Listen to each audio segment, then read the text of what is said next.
जय श्री कृष्ण दोस्तों। आज मैं आपको एक निर्जला एकादशी व्रत कथा सुनाने जा रही हूँ। यह व्रत कथा अत्यंत पवित्र और पुण्यदायक मानी जाती है। यह व्रत ज्येष्ठ मास के शुक्ल पक्ष की एकादशी को रखा जाता है और इसे भीमसेनी एकादशी या पांडव एकादशी भी कहा जाता है। व्रत की विधि: प्रातः ब्रह्म मुहूर्त में उठकर स्नान आदि से निवृत्त हो जाएं।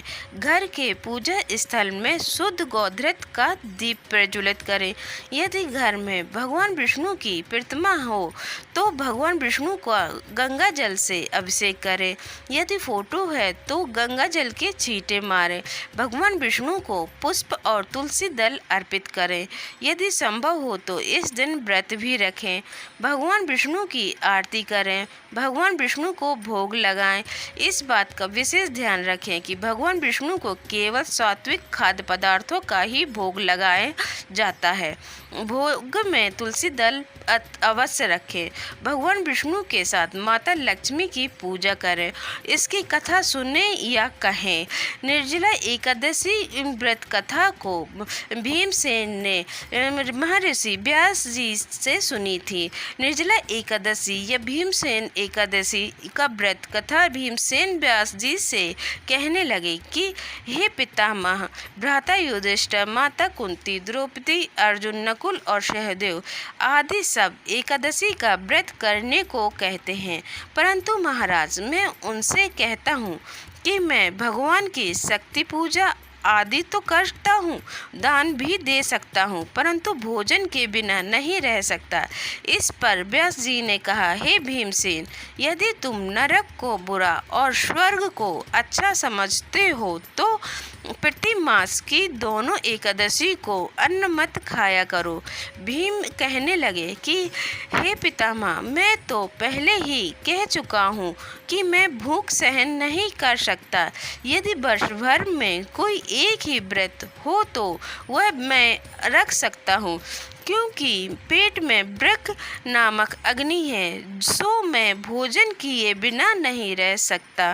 भोजन करने से वह शांत रहती है, इसीलिए पूरा उपवास तो क्या एक समय भी बिना भोजन किए रहना कठिन होता है। अतः आप मुझे कोई ऐसा व्रत बताइए जो वर्ष में केवल एक ही बार करना पड़े और मुझे स्वर्ग की प्राप्ति हो जाए। तब श्री व्यास जी ने कहा, हे पुत्र, बड़े बड़े महर्षियों ने बहुत शास्त्र आदि बनाए हैं, जिनसे बिना धन के थोड़े परिश्रम से ही स्वर्ग की प्राप्ति हो सकती है। इसी प्रकार शास्त्रों में दोनों पक्षों की एकादशी व्रत का भी उल्लेख किया गया है। एकादशी का व्रत मुक्ति के लिए रखा जाता है। व्यास जी के वचन सुनकर भीमसेन नरक में जाने के नाम से भयभीत हो गए और कांपकर कहने लगे कि अब मैं क्या करूं? मास में 2 व्रत तो मैं कर ही नहीं सकता। हाँ, वर्ष में एक व्रत करने का प्रयत्न अवश्य कर सकता हूँ। अतः वर्ष में एक दिन व्रत करने से यदि मेरी मुक्ति हो जाए तो ऐसा कोई व्रत बताइए।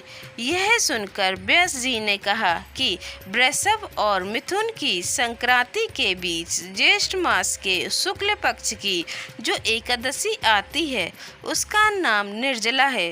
तुम उस एकादशी का व्रत करो।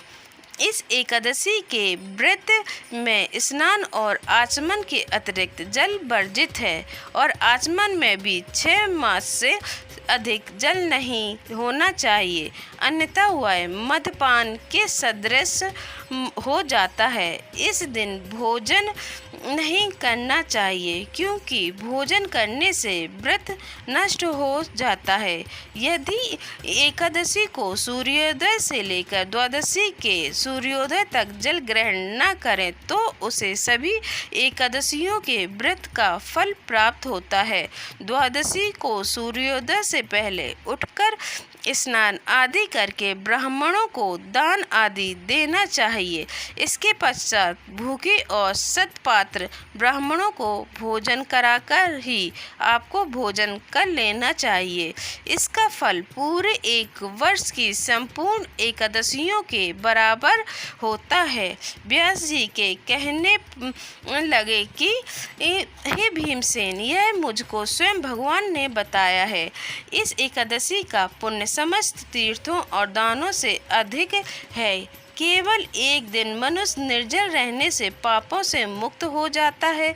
जो मनुष्य निर्जला एकादशी का व्रत करते हैं उनकी मृत्यु के समय यमदूत आकर नहीं घेरते, वरन भगवान के पार्षद उसे पुष्पक विमान में बिठाकर स्वर्ग को ले जाते हैं।